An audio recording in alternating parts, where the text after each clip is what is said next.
Ladies and gentlemen, everyone around and in between, it is DebateSensei, CEDA edition, where we talk about things CEDA related, specifically for this year's topic in this year's season. And with us, we got Devin Cooper, the Director of Debate at California State University, Long Beach. Thank you very much, Devin.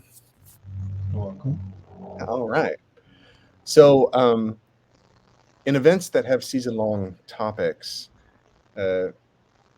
my process, at least, is once you get the topic, you're really feeling it out. And so that's what I wanted this episode to be, was like talking through the process of feeling out the topic and how it influences your strategies on the affirmative and negative. That's basically how it is. And so I kind of I phrased it as exploring the boundaries of the topic, but I liked how you phrased it, the parameters of the topic. Like, what is that? What would you say would be like the difference between a boundary and a parameter? Is there one?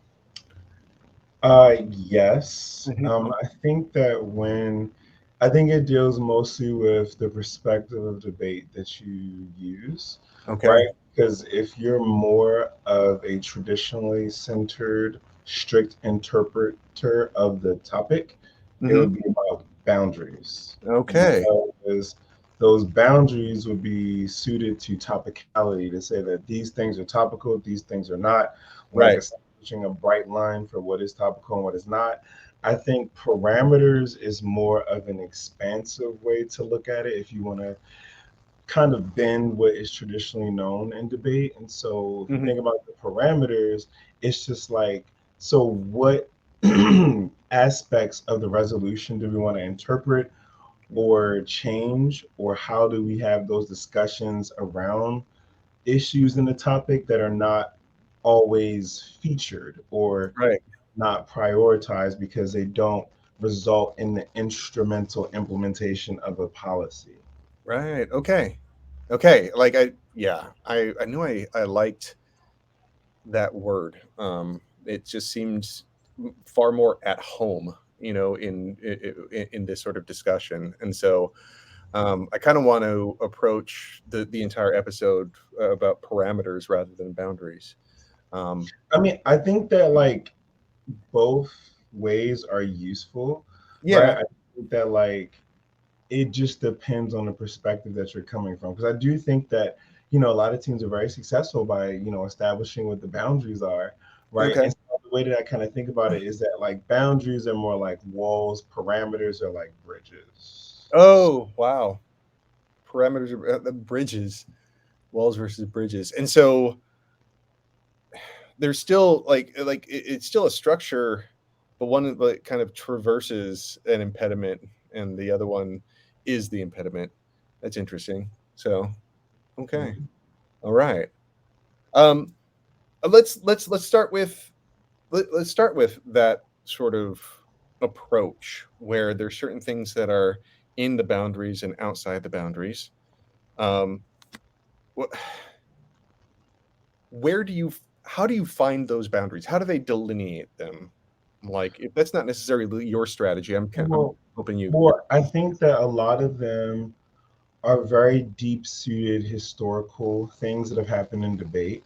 Okay. Because we've had this topic several times before, Okay. since the 40s. And so I think that there's institutional knowledge that is built up amongst teams that have people who have debated these topics and people who have coached these topics, and they kind of establish what those boundaries are ahead of time based on the wording in the topic paper and then based on the wording of the resolution.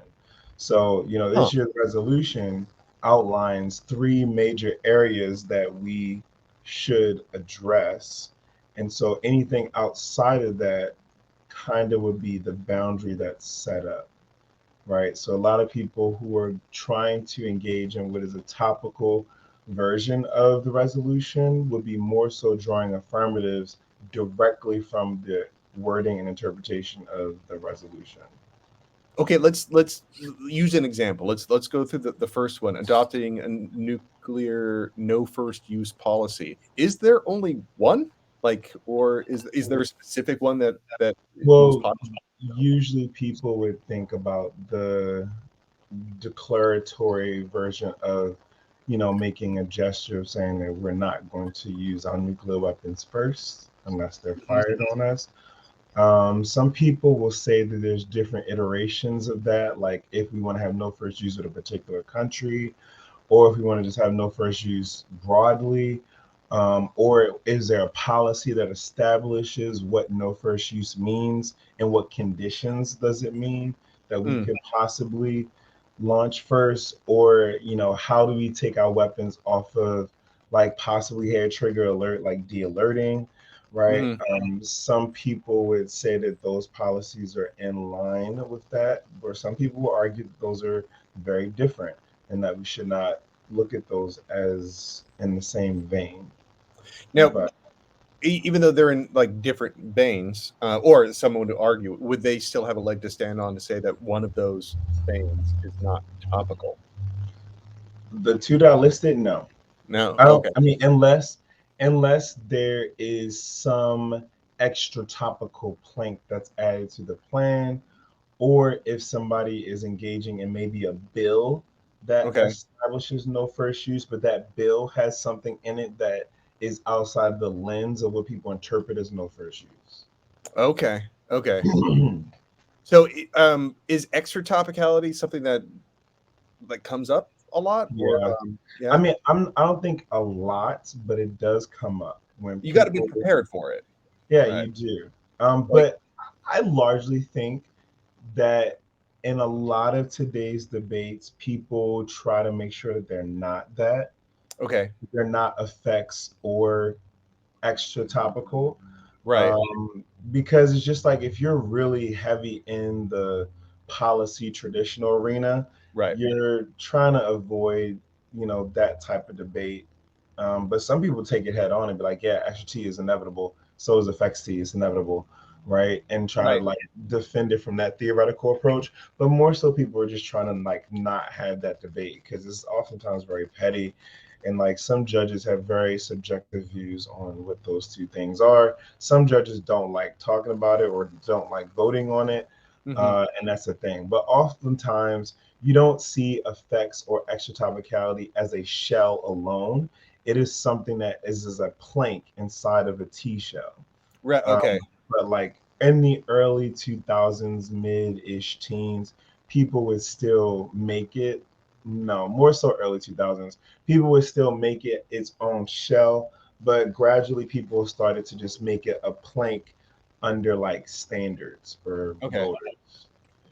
And Which one of these three options do you think would be most likely to have an effects T or an extra T sort of violation? probably triad, The the triad one? nuclear triad one. Depends on like how people Yeah. move or reduce those things. It really depends. I mean, because also like the topic says reduce, Okay. and that sometimes people will have a debate about what reduce Restrict. means Yeah. Yeah. or eliminate, Yeah. right? But disarmament in itself is, or to disarm nuclear weapons, that could potentially get into that topicality range of like, is that like elimination of the nuclear weapons or is it reduction? Right. Or we're saying like total disarm, depends. Yeah, like, so the word is, yeah, restrict, and you were pointing out that there's no qualifier before it. It just says resolve the United States should restrict its nuclear forces in one or more of the following ways, and then it lists the three. Hmm. So the lack of a qualifier before restrict actually surprised you. Why is that? Oh, because we just usually have it a lot, but like usually, like, but The qualifier is just something that is a carryover of how we used to debate harms in the early days, I guess, Okay. because people would oftentimes look at significance and Okay. harms, right? And like the significance of this harmful thing. Like, why is this significantly harmful? But I think that nowadays people have just, come to the conclusion that significant problems require significant solutions. And so usually that's kind of like in the resolution. Mm. But no one in college really debates significance. Okay. Like, Okay. unless there's some kind of like very traditional old school organization that's doing policy, Okay. that might be a thing. I don't know, but in high school definitely that happens, that people will debate significance in some form or fashion because they have coaches that are stuck in the late 80s early 90s of debate and haven't moved on. That's just what it is. And usually this is like your local leagues Yeah, that right. Like, okay, okay. they also don't usually like policy debate in general, but Oh, that's it. okay. It's always seemed like nothing more than a stumbling block when you put that qualifier in there. All it does is give, like this little toehold for somebody to prep out a T shell, and they just run it no matter what. It doesn't Yeah, matter what you because it say. can also you can interpret arbitrarily the number in which Yeah. you could restrict or reduce. Hmm. So that's something that kind of T would substantiate. Right. But I mean, just because that word isn't there, you're not foreseeing any significant number of cases that are insignificant when it comes to restricting nuclear weapons. Mm, not really. Not I really. will say I will say that possibly Mm. there are teams that would like, because this is the thing that's happened now, is that the policy teams that have to engage with like K teams or performance teams, they will pare down their affirmative to be almost just about saying nothing, right? To just try to Mm. defend just the policy merits of debating. Oh, And so they kind of like just like hollow out their affirmative to just the bare huh. minimum, right? Because they don't want to say a whole lot of stuff because K teams can get links off of those Right. things. Yeah, they're trying to avoid the link, right? Right. But And so okay. typically in this day and age, I think that they're going to be doing no first use or disarming as the strategy against K or straight up teams. Yeah. Because like with the nuclear triad, you're gonna get advantages that definitely deal with like hedge and Mm. readiness and things that link straight up to militarism in some form or fashion. Right. But these other two, it aligns with like several movements of people saying that we should disarm or we should like engage in no first use policy. And they'll Okay. kind of try to be predatory on those types of movements, even though those movements are not calling for the same kind of actions that their AF might say. Okay. So, like, you're saying now, does that affect the number of affirmatives that you'll see at a tournament? Like, like statistically, if you were to keep track of all the AFs, do you think those two would just outnumber the triad in general? You think more people are going for those? I do Okay. against like non straight up policy teams. So Like, but for I do think policy versus not policy. yeah, Okay. but I do think that even traditional teams going against each other will have a lot of no first use AFs. They Okay. just will, because there's a lot of institutional knowledge about no first use. It just Yeah, is okay. like, and it's been a thing. Like I remember debating no first use back in like what 2002. Hmm. So Right. Okay. yeah, That's so that's interesting because yeah, NFA. I'm talking to NFA, and a lot of them are thinking about the nuclear triad for on because they have a nuclear topic also, but their topic is just to, um, what is it? role So and size. substantial. Yeah, yeah, yeah. Substantially reduce the role and or number. Yeah, right of nuclear weapons, Mm-hmm. um, and so. sounds like there's a lot of movement toward the one of the three legs of the nuclear triad, specifically ICBMs. But Yeah. yeah, the way you're saying it, the strategy seems to go a different way. That's going to be kind But of I do think that people are still going to nerd out and talk about ICBMs and ballistic missiles and all that good stuff and submarines and all yeah. of that.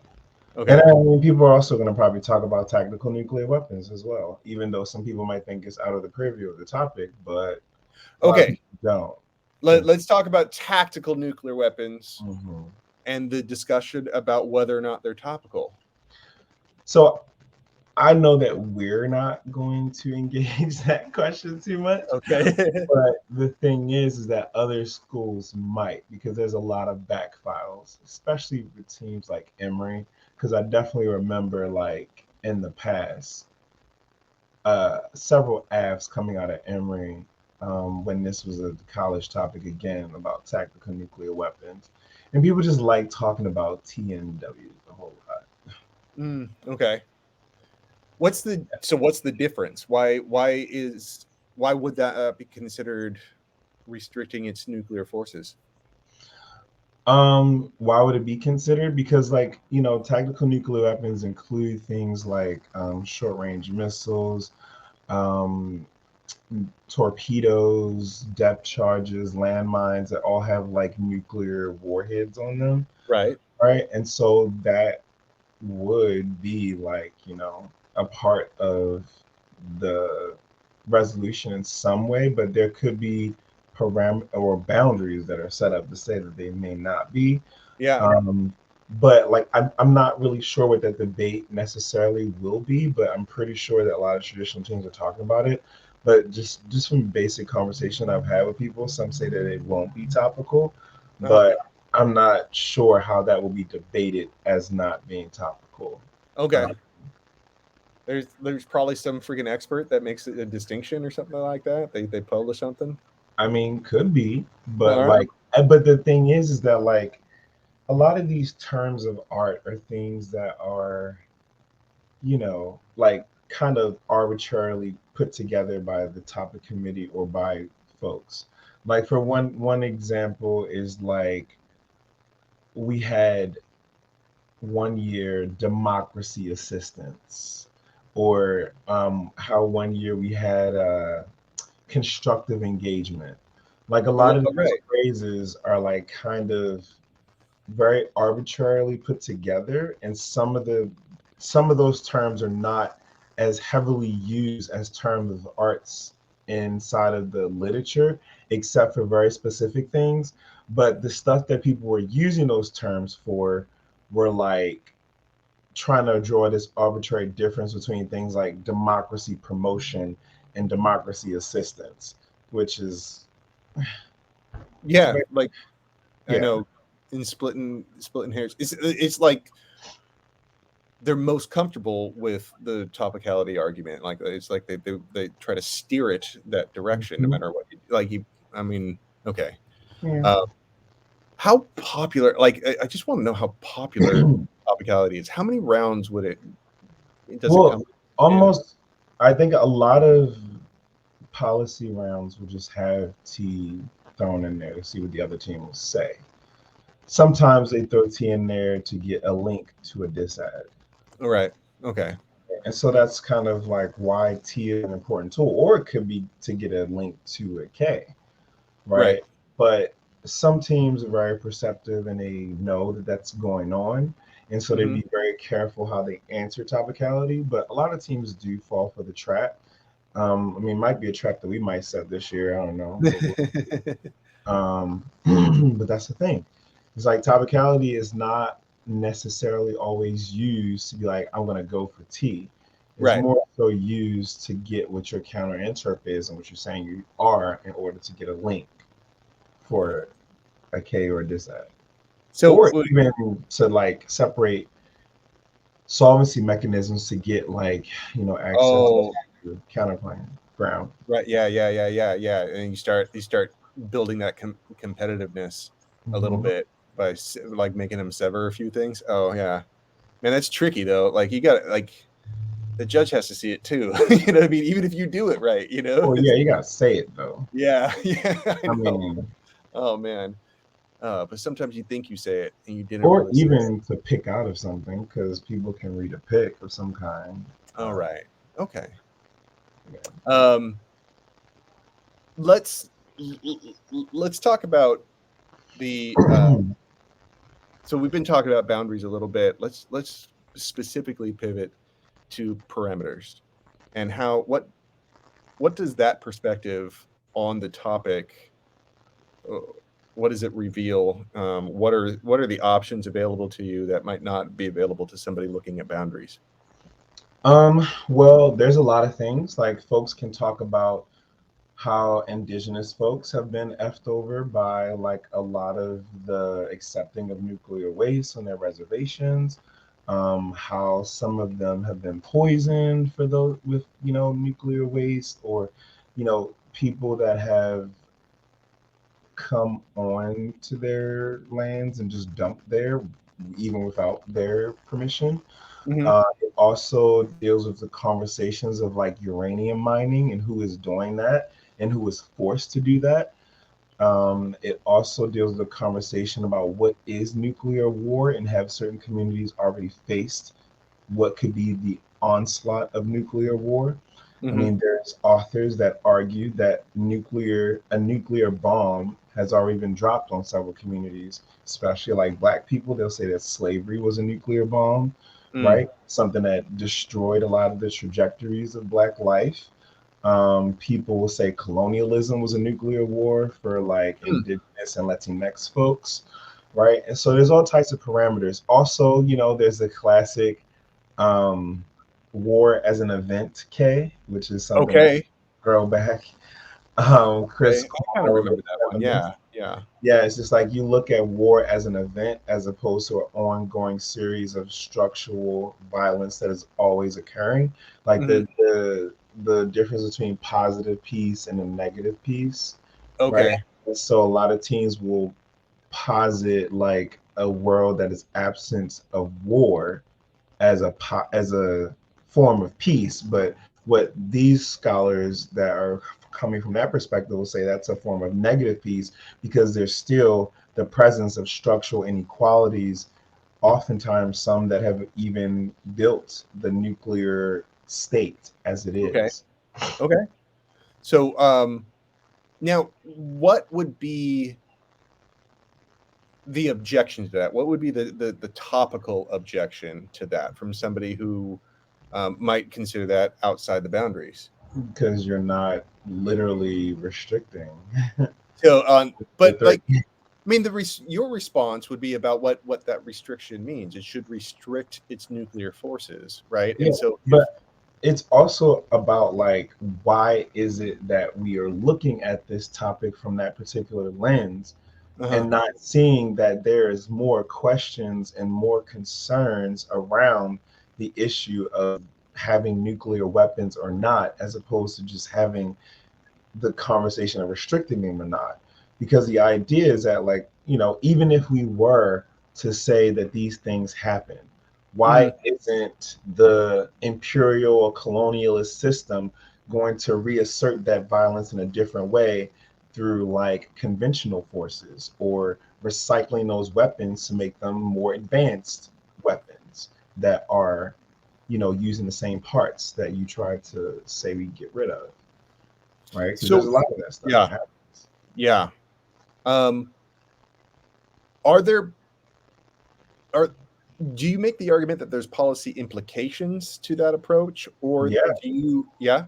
yeah, we can, because it's the idea that like you're not realizing the history around this particular instance of nuclear weapons and just like the nuclear politics behind it.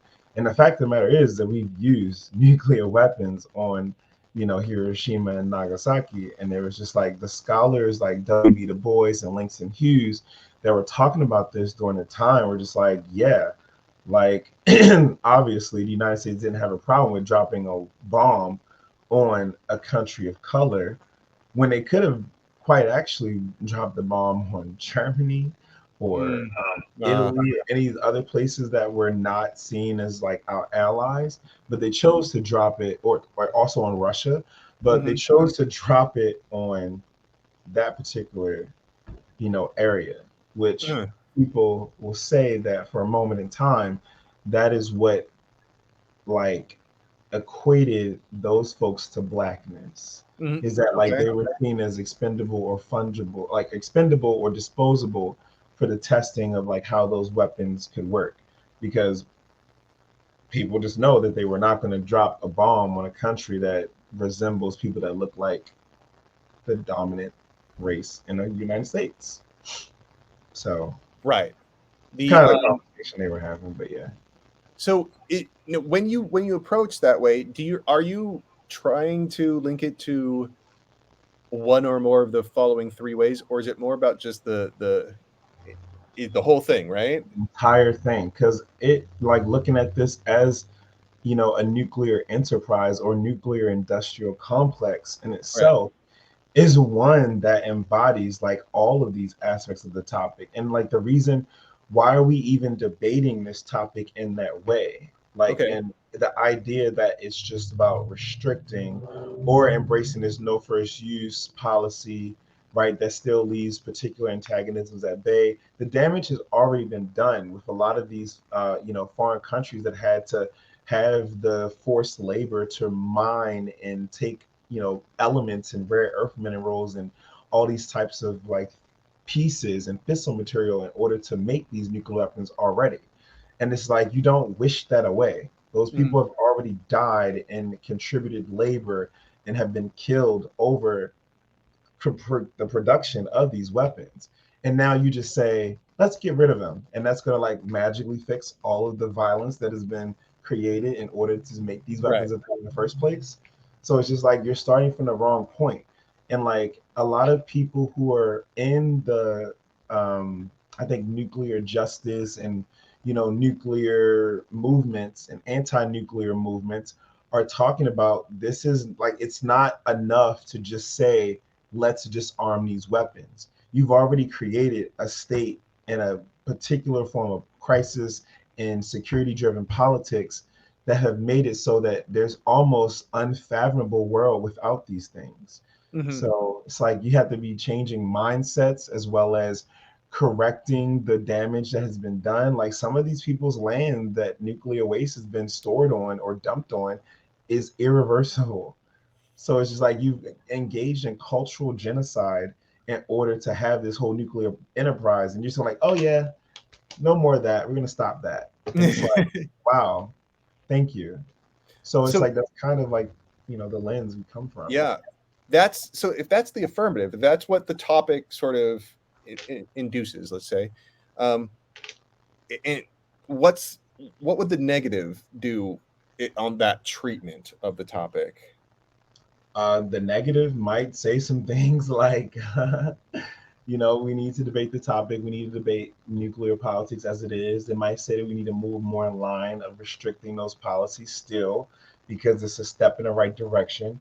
Definitely going to read framework, right? Okay, so do you think that that's uh, one of the more popular positions that you're going to have to answer, right? Or do they go for it in rebuttals, or is it really like topic? Oh, they do. Oh, yes, they do. Really? Now they'll make a bunch of case arguments that are just trying to criticize your stuff or find diss ads, or they might even straight up rate a hedge DA against you too, or say hedge good Oh, and okay. say we need Oh, nuclear weapons. I mean, that got it, is got it, got it, got it, got it. ground. Shoot. Okay.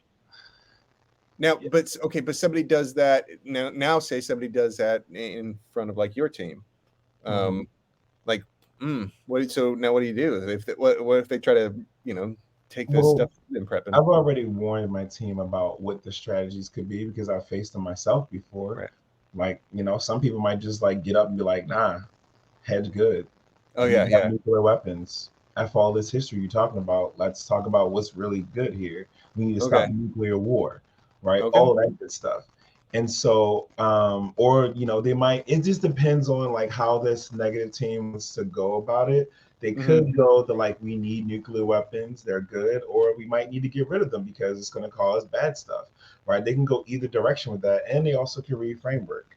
They will read framework. Just like, that's not even an option. They're going to read framework. CapK, all that good stuff. Okay. Framework and cap and Okay. case is usually the most traditional strategy that people will go for, and in the end, they will go for framework. Okay. All right. Well, this was great. Like, as you can tell, like just kind of, hovering over the generalities of the topic and the generalities of strategy on the overall picture is just a discussion in and of itself. So we're recording this early, and we're going to be posting it afterwards. You are going to Western Kentucky? Northwestern. Northwestern. You're going to Yes. Northwestern this time. All right. So this will be posted after that, but good luck at Northwestern. I look forward to talking to you when we get back. All right. Thank you. Let me get you going.